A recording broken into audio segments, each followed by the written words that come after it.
Hello दोस्तों, राधे राधे, जय श्री कृष्ण, हर हर महादेव।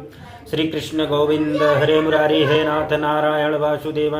प्रभु का नाम लेने से और कथा का स्मरण करने से मूर्ख भी ज्ञानी बन जाता है। इसलिए हमेशा कथा को ध्यान से सुनना चाहिए। ये नहीं कि कथा में आप बैठे हैं, दिमाग कहीं और लगा हुआ है कि हमारी भैंस कहाँ जा रही है, हमारी गाय कहाँ जा रही है।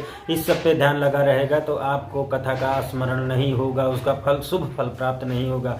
इसलिए हमेशा कभी भी कथा में आप बैठे हैं और कथा को सुन रहे हैं तो ध्यान से सुनिए, तभी उसका महत्व आपको मिलेगा, नहीं तो उसके फायदे आपको मिलने वाले नहीं हैं। इसीलिए कहते हैं श्री कृष्ण गोविंद हरे मुरारी, हे नाथ नारायण वासुदेवा। प्रभु का स्मरण करते हुए इस संसार का सुख भोगते रहिए और हमारी कथा में बने रहिए। हम आपको आगे की कथा सुनाते हैं जिसमें गोस्वामी तुलसीदास जी कहते हैं कि कथा का स्मरण करने वाले व्यक्ति को स्वर्ग की प्राप्ति होती है। उसे उसके सारे कामों में जो आ रही बाधाएं वो सब दूर होती हैं और उसे उस व्यक्ति का नाम ही नाम होता है। जय श्री राम, जय श्री कृष्ण। राम भजन में कहत कबीर राम सुमिरन में, कहत कबीर राम सुमिरन में, पाग सके तो पाग रे, हाँ पाग सके तो पाग रे, तेरी अच्छी बनेगी संतन के संग लाग रे, तेरी अच्छी बनेगी संतन के संग लाग रे, तेरी अच्छी बनेगी, तेरी अच्छी बनेगी, तेरी अच्छी बनेगी, तेरी अच्छी बनेगी। अरे जाग सके तो जाग रे, तेरी अच्छी बनेगी। भरद्वाज जी से याज्ञवल्क ऋषि कहते हैं, मैं आपकी चतुराई समझ गया हूं, आप राम जी की कथा सुनना चाहते हैं। भरद्वाज जी, जिस प्रकार आपने मुझसे राम कथा पूछी, प्रश्न किया, इसी प्रकार एक बार पार्वती जी ने भगवान शंकर से प्रश्न किया था। मां ने क्या प्रश्न किया और बाबा ने क्या उत्तर दिया, इस प्रसंग को मैं आपको बाद में सुनाऊंगा। अभी बीच में एक दूसरी कथा सुनाता हूं। याज्ञवल्क ऋषि कथा को लेकर पहुंचे कहां? त्रेता युग में। किस युग में? अभी कौन सा युग चल रहा है? कलयुग। राम जी किस युग में अवतार लेते हैं? त्रेता युग में। और कृष्ण भगवान द्वापर में। कहते हैं एक बार त्रेता युग में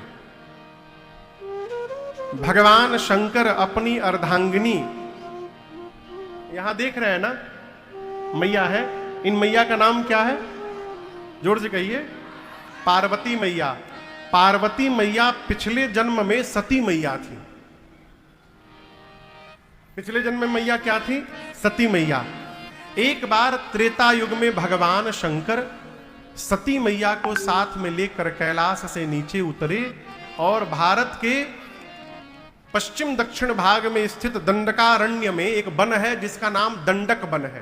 दंडकारण्य, अरण्य यानी वन, जंगल। तो दंडकारण्य में अगस्त्य ऋषि रहते थे। उनके आश्रम में कथा सुनने के लिए मां सती को लेकर भगवान शंकर गए। अकेले नहीं गए, मां को साथ में लेकर गए। अगस्त्य ऋषि ने अचानक कुटिया के द्वार पर भगवान शंकर और मां सती को देखा तो अगस्त्य ऋषि तो नाचने लगे हैं। आप बताओ, किसी के घर के दरवाजे पर अचानक भगवान प्रकट हो जाए तो आज का जीव तो देखते पहले बेहोश हो जाएगा, पागल हो जाएगा। वो नाचने लगे अगस्त्य ऋषि, दिव्य आसन पर बिठाए। बाबा बोले, हम आपसे राम कथा सुनने आए हैं। अगस्त्य ऋषि नाचने लगे, मेरा सौभाग्य, बाबा मेरे से कथा श्रवण करेंगे। दिव्य आसन पर बिठाकर स्वयं पांव में बैठकर नीचे पांव पखार कर पूजन करने लगे। कौन कौन कौन? अगस्त्य ऋषि।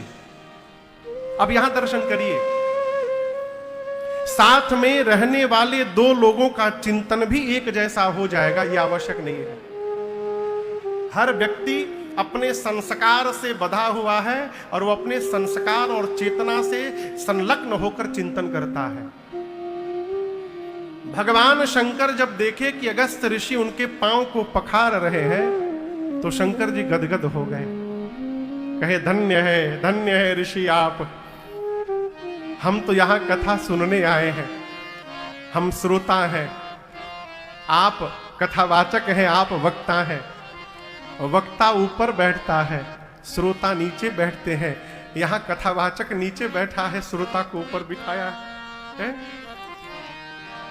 नियम से आपकी पूजा हमको करनी चाहिए, लेकिन यहां कथावाचक ही श्रोता की आरती उतार रहा है। आप इतने अद्भुत हैं, आपको वक्ता होने का तनिक भी अभिमान नहीं है, धन्य है आप। ये किसने सोचा? भगवान शंकर ने। वहीं बगल में सती मैया क्या सोच रही हैं? ये हमारी पूजा कर रहे हैं। It means he has less knowledge than us. इनका ज्ञान हम लोगों के ज्ञान से कम है, अब उतना ज्ञानी नहीं है। यदि हमसे अधिक ज्ञानी होते तो हम इनकी पूजा करते, ये हमारी पूजा क्यों करते? बाबा भी कहां लेके चले आए हैं। ये कौन सी राम कथा सुनाएंगे? कथा प्रारंभ होने के पहले मन में ये बात बैठ गई कि ये क्या सुनाएंगे। परिणाम 9 दिनों तक राम कथा भई। सती मैया रोज बैठती थी शंकर जी के साथ, लेकिन यही कहती थी ई का सुनई है, ये क्या सुनाएंगे, बस यही सोचती रही, कथा वथा नहीं सुनती थी। वो स्वामी जी स्पष्ट लिखते हैं यहां पर, राम कथा मुनि बरद बखानी, केवल सुनी महेशा परम सुख मानी। किसने सुना? सुनी महेश, केवल भगवान शंकर ने श्रवण की। सती मैया बैठी रही वहां पर, केवल कथा पूरी हो गई। अगस्त ऋषि को भगवान शंकर ने राम जी की भक्ति दक्षिणा के रूप में प्रदान की और विदा मांग करके सती मैया के साथ कैलाश वापस चले। कौन सा युग था? त्रेता युग। राम जी अवतार ले चुके थे, अवतार लेके 14 वर्ष के वनवास में गए थे और उसी दंडकारण्य में अगस्त ऋषि के आश्रम के थोड़ी दूरी पर पंचवटी में राम जी थे, सीता मैया लक्ष्मण जी के साथ। जिस दिन भगवान शंकर सवेरे सवेरे सती मैया को लेकर कैलाश चले तो बाबा के जाने के ठीक 1 घंटा पहले रावण आया था वहां पर पंचवटी में और सीता मैया का हरण करके लेके चला गया था। राम जी लक्ष्मण जी सीता मैया को ढूंढ रहे हैं, रो रहे हैं नीचे। बाबा कहां से जा रहे हैं? आकाश से। शंकर भगवान सोच रहे हैं, कथा सुन लिया हूं, कान को धन्य कर लिया हूं, मेरे प्रभु नीचे ही कहीं लीला कर रहे होंगे। यदि एक बार दिखाई पड़ जाते ना तो कान के साथ साथ ये मेरी आंखें भी धन्य हो जाती, आनंद हो जाता। लेकिन जा नहीं सकते राम जी के पास, क्योंकि राम जी गुप्त रूप में अवतार लिए हैं। हृदय में विचार कर रहे हैं के ही विधि दर्शन हो, हृदय विचारत जात हर, के ही विधि दर्शन हो। गुप्त रूप में प्रभु अवतार लिए, कैसे दर्शन होगा? और यही आपसे एक निवेदन करूं, भगत के आगे भगवान अपने मन की भी नहीं सोचते। जीव और जगदीश में केवल इतना अंतर है माई बाप, जीव हमेशा अपने बारे में सोचता है और जगदीश हमेशा अपने भक्तों के बारे में सोचते हैं। ये मूल अंतर है। भक्त के लिए भगवान अपना सारा नियम समाप्त कर देते हैं। महापुरुष गीत गाते हैं, प्रबल प्रेम के पाले पढ़कर हमने प्रभु को नियम बदलते देखा, अपना मान टले टल जाए परिजन का मान न टलते देखा। और इसी सिद्धांत को मानते हुए भगवान शंकर जहां खड़े थे आकाश में, राम जी सीता मैया को ढूंढते ढूंढते बाबा को दर्शन देने के लिए वहीं नीचे आ गए। शंकर जी ने देखा, ए जी शंभु समायत ही राम ही देखा, शंभु समायत ही राम ही देखा। उपजा ही अति हर्ष विशेखा, उपजा ही अति हर्ष विशेखा, उपजा ही अति हर्ष विशेखा।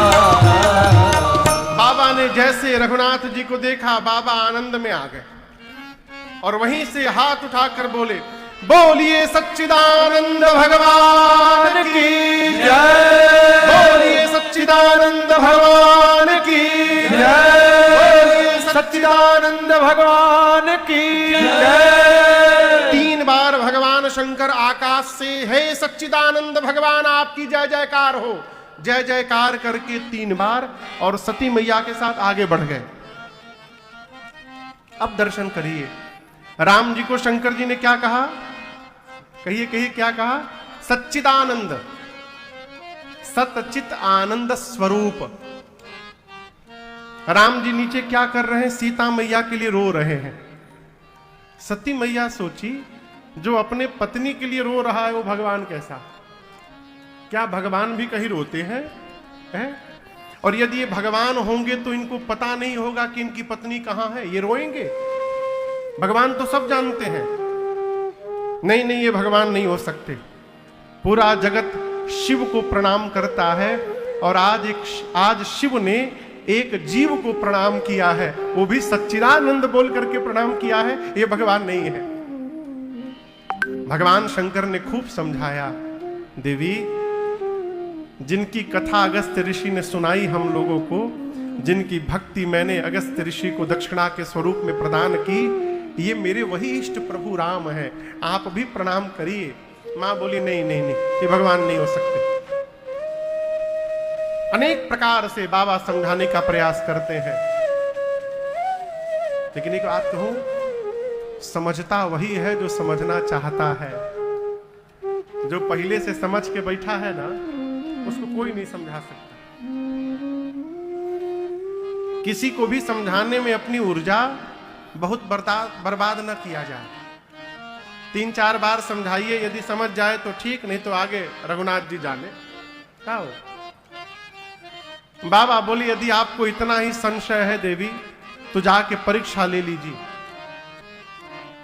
विवेक पूर्वक परीक्षा करिएगा। आप जब तक नहीं आइएगा तब तक मैं यहीं इस बरगद के वृक्ष के नीचे बैठा हूं। सती मैया गई परीक्षा लेने। शंकर भगवान सोचने लगे, क्या सोचने लगे, यहाँ शंभु मन अस अनुमाना, दक्ष सुता कहूं नहीं कल्याणा। भगवान शंकर मन में सोचने लगे कि अब दक्ष की बेटी सती का कल्याण होने वाला नहीं है। क्यों? मेरे समझाने से भी समझ में बात नहीं आ रही है। आप सोचो, समझा कौन रहा है? शंकर भगवान। महाभारत के युद्ध में दुर्योधन का प्राण निकलने वाला था। दुर्योधन के मृत्यु के बाद महाभारत का युद्ध विराम हो गया। प्राण निकलने वाला था। भीम भैया एक गदा दे चुके थे उसको कमर पर। भगवान कृष्ण जाके सामने खड़े हुए दुर्योधन के, बोले, दुर्योधन कितना तुमको समझाया मैं, मान जाओ मान जाओ, तुम मेरी बात नहीं समझे ना, समझ लिए होते तो आज तुम्हारी ये दशा नहीं हुई होती। दुर्योधन बहुत जोर से हंसे, बोले, कृष्ण किसी मरते हुए के साथ विनोद करना अच्छी बात नहीं है। आप भगवान हैं, आप समझाते और मैं ना समझता है? आप समझाते और मैं न समझता। आप जैसा चाहते थे वैसा आपने करा दिया। यहां शंकर भगवान समझा रहे हैं और सती मैया नहीं समझ रही हैं। क्यों? यहां राम जी की लीला चल रही है अब, और इस बात को भगवान शंकर समझ गए कि मेरे समझाने से समझ में बात नहीं आ रही है। क्यों? होई सोई जो राम रचि राखा, अब को करी तर्क बढ़ावे साखा। वही होगा जो परमात्मा ने, राम जी ने रचा है। बाबा बरगद के वृक्ष के नीचे बैठकर लगे भगवान का नाम जपने। असक ही लगे जपन हरि रामा। सती मैया सोची कैसे परीक्षा लूं। ये अपनी पत्नी सीता को ढूंढ रहे हैं। क्यों ना मैं सीता जी का ही रूप बना लूं। यदि